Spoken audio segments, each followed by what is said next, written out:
அறங்காவலர் குழுவை பத்தி எல்லாம் பேசினாரு. அறங்காவலர் குழுவை பற்றி பேசும் பொழுது அறங்காவலர் குழு நியமனம் எப்படி நடந்ததுன்னு சொன்னாரு. ரூல்ஸ் எல்லாம் ஃபாலோ பண்ணாங்க, அதெல்லாம் கரெக்ட் தான். ஆனா அதற்கு பின்னாடி மறைமுகமா என்னென்ன நடந்துச்சு அப்படிங்கிறது எல்லாமே எத்தனை அறங்காவலர்கள் தினம் என்னுடைய அலுவலகத்துக்கு வந்து கண்ணீர் விட்டு கதறிட்டு இருக்கிறாங்கன்றது எனக்கு மட்டும் தான் தெரியும். இவர் எந்த அறங்காவலர் குழு உறுப்பினருடன் வந்து அழுதார் என்று கேட்டு விளக்கினால் அதற்கு பொறுப்பேற்க நாங்கள் தயாராக இருக்கிறோம்.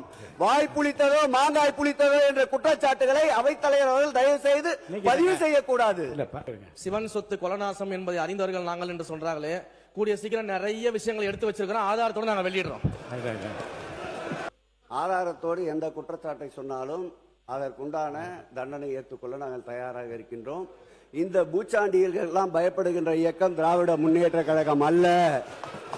நீங்களும் துருவி துருவி பார்க்கிறீர்கள். 7 திருக்கோயிலுக்கு ஆடிட்டை போட்டு பார்த்தீர்கள், ஒன்றுமில்லை என்ற தகவல் தான் உங்களுக்கு கிடைத்தது. தங்கத்திலே 1000 கிலோ சுருட்டி விட்டீர்கள் என்று அனைத்து அதிகாரிகளையும் ஏவி பார்த்தீர்கள், அங்கு கிடைத்தது உங்களுக்கு 0. இப்போதும் சொல்லுகிறேன் திறந்த மனதோடு, நான் 50 ஆண்டுகளுக்கு மேலாக ஆன்மீக பயணத்திலே இருப்பவன், சிவன் சொத்து குலநாசம் என்பதை தெளிவாக அறிந்தவன், எங்கள் முதல்வர் எல்லோருக்கும் எல்லாம் என்று அரசை நடத்த சொன்னவர், இன்னார் இனியவர் என்று பாகுபாடு இல்லாமல் பார்க்க சொன்னவர்.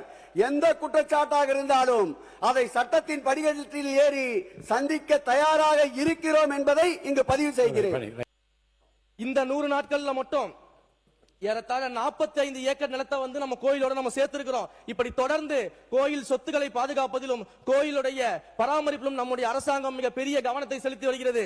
அதே போல இந்த நகை உருக்குவதை பற்றி எல்லாம் பெருமையாக பேசினாங்க, அதுல எனக்கு எந்த விதமான மாற்று கருத்தும் இல்லை. ஆனா ஒரு கேள்விக்கு அவங்க பதில் சொல்ல வேண்டிய அவசியம் இங்க இருக்கிறது.